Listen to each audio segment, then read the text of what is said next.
Oke, hello, what's up, good people, apa kabar kalian semua? Kembali lagi bareng saya di iNews bersama admin terkece se-Nusantara.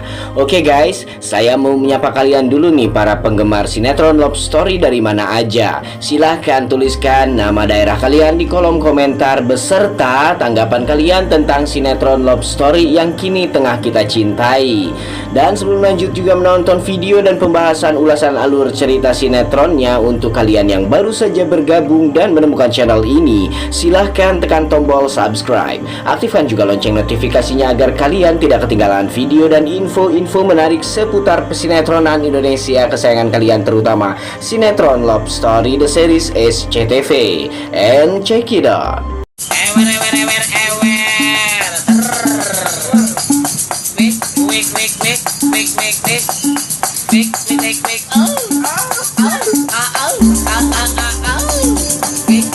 Oke baik guys, masuk ke adegan awal sinetron di mana ada ekspresi menjijikan si Vanessa nih guys. Si Vanessa di sini sedang berdrama retorika seperti para koruptor. Si Vanessa pura-pura nangis dan juga bersedih karena ternyata si Argadana dan si Safira tidak membelikan tas beliannya untuk si Maudi kepada si Safira. Ya iyalah, Arga dan Safira kan berniat memberikan tas itu untuk si Maudi. Nah, di sini si Tangkurak Vanessa memaksa agar supaya tas itu menjadi miliknya.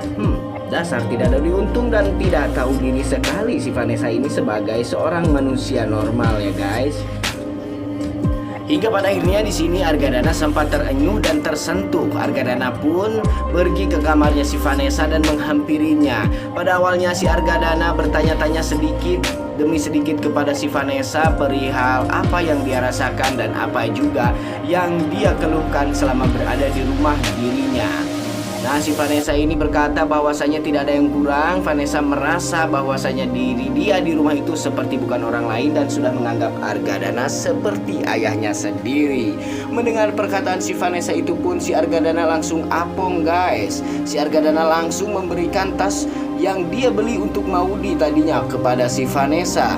Datanglah si Safira. Safira pun tidak setuju dengan sikap yang diambil oleh si Argadana itu. Safira berkata bahwasanya bagaimana jikalau nanti si Maudi tahu, pasti Maudi akan sangat kecewa sekali. Dan si Vanessa sama sekali tidak ada pembantahan dan pembelaan untuk itu. Si Vanessa hanya berpura-pura dan berakting sesedih mungkin agar supaya si Argadana bisa iba dan menaruh belas kasihan kepada dirinya. Ya, Argadana seorang diplomat yang bodoh yang ternyata bisa dikelabui oleh si Tangkurak Vanessa ini hanya senyum-senyum saja dan juga seperti terkesan menikmati kebohongannya si Vanessa.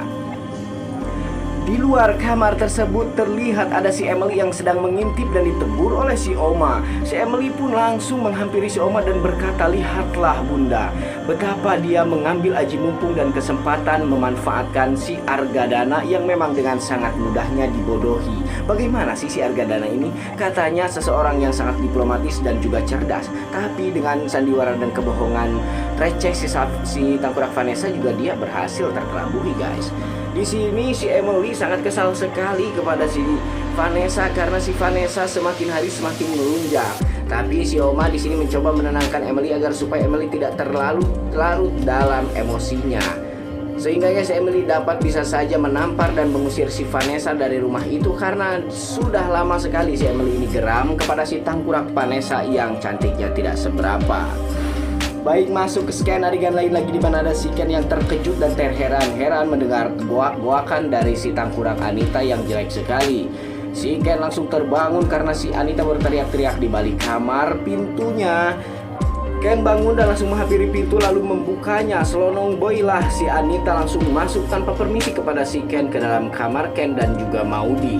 Si Anita ini pun langsung membangunkan Maudi yang sedang tertidur lelap dalam keadaan lelah karena seharian bekerja. Si Anita langsung berteriak-teriak memanggil Maudi agar supaya Maudi mandi dan lekas berangkat syuting karena mereka mendapati beberapa sesi syuting hari ini.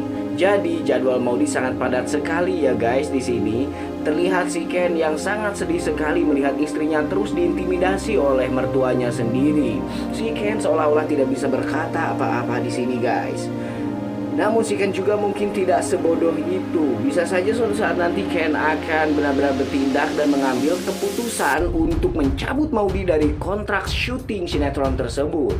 Ya, bisa jadi. Kita doakan saja Ken secepatnya memiliki pekerjaan sehingga Ken bisa nebus denda penalti dari pihak produser dan juga manajemen tempat si Maudy bekerja. Kesekian lain lagi di mana ada terlihat si Inah yang sudah bersiap-siap dengan dandanan ala Thailand klasiknya, guys.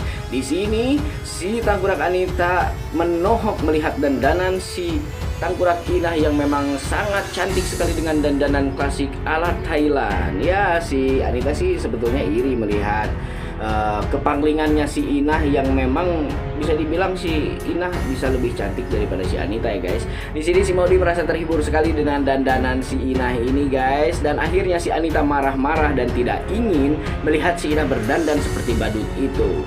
Datanglah si Ken yang tidak sengaja menghampiri si Maudy untuk mengantarkan si Maudy. Di sini Ken ingin mengantarkan Maudy sampai ke tempat lokasi syuting. Langsung menohoklah si Tangkurak Anita karena si Anita ini tidak mau jikalau Ken harus sampai ke lokasi syuting. Jika sampai itu terjadi, maka semua orang di dalam kru syuting tersebut akan mengetahui bahwasannya Maudy sudah memiliki seorang suami, dan maka gagallah semua rencananya si Tangkurak Anita Jebel yang tidak seberapa. Tapi apa hendak dikata, si Anita tidak bisa berkata apa-apa dan akhirnya si Ken mengantarkan si Maudy berangkat ke lokasi syuting. Di jalan si Anita sudah gelisah karena takut sampai terbongkar rahasia rumah tangganya Ken dan Maudy. Lalu si Anita pun memalangkan mobilnya di depan mobil Ken dan Maudy. Maudy dan Ken pun istighfar apa yang sedang dilakukan sebetulnya oleh si monyong jebel ini. Ternyata turunlah si Anita seperti orang hutan dan memanggil-manggil Maudy dari luar. Berteriak-teriak meminta Maudy agar segera turun dari mobilnya Ken. Akhirnya si Maudy pun turun, guys. Dengan perasaan hati sedih, dia sudah tidak bisa menolak lagi keinginan ibunya kali ini. Dan akhirnya Maudy harus pergi bersama ibunya. Si Ken akankah tetap diam saja dengan intimidasi yang semakin hari semakin mengerikan dari si Anita? Ataukah justru si Ken sedang merencanakan sesuatu, guys? Oke, langsung masuk juga kita ke lokasi syuting, guys, di mana ada si Maudy yang mendengar kabar bahwa Ken celaka. Di sini si Maudy panik dan langsung pergi. Sempat dilarang oleh si Tangkurak sutradara botak di sini, guys, tapi si Maudy terlihat sangat nekat sekali dan dia memaksakan untuk pergi.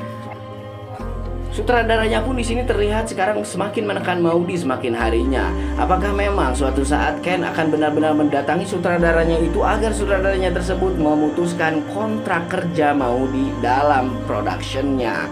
Apakah memang sutradara ini akan bisa berkata-kata lagi ketika sutradaranya mengetahui bahwa Maudy merupakan suami istri dari si Ken? Nah, apakah pihak production itu juga akan tetap menerima Maudy sebagai artis utama, sedangkan mereka sudah tahu bahwa Maudy telah bersuami? Oke, guys, kita nantikan kelanjutan sinetron Love Story The Series yang akan datang ya, guys. Dan kita tunggu si Botak sebentar lagi akan diancam oleh si Ken sehingganya si Botak dapat melepaskan si Maudy. Sampai di sini dulu berita dan ulasan alur ceritanya kali ini dari saya. Sampai jumpa di video-video selanjutnya. Jangan lupa like, komen, dan subscribe.